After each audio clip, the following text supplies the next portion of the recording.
Hi families, Dr. Meg here again. I just want to make a couple prefatory notes about the narration. I'll be reading two books for this course, Microscopes and Living Things and The Discovery of Germs. The latter of which I've gotten the express permission from the author and publisher to narrate.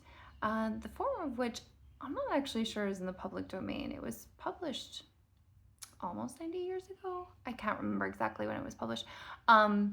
And it's also available on the Internet Archives for free, but that doesn't necessarily mean anything. I have reached out to the folks who are providing the physical copy for sale, Living Libraries, but I haven't heard back from them about licensing. So if you have any contact with them, please let them know that they have my email and I'd love to chat.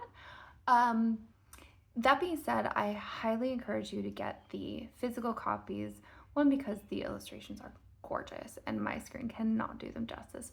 Another reason is that I really think that the content these folks are providing is so valuable and they deserve support.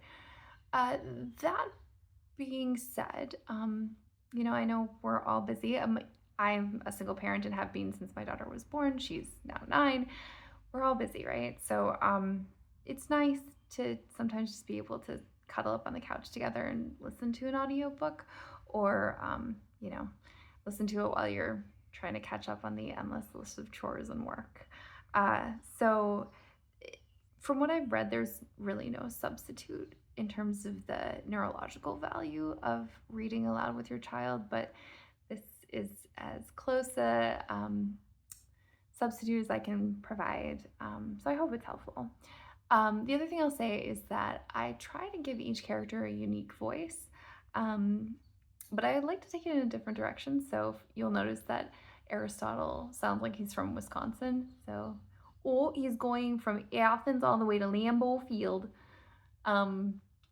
So just be aware of that. The other thing I'll say is that although I enjoy doing different accents, I'm not actually that good at it. So if you are from Japan or China or India or United Kingdom or Ireland or France or Germany or the Netherlands or New Jersey, California, Wisconsin, the American South, I apologize.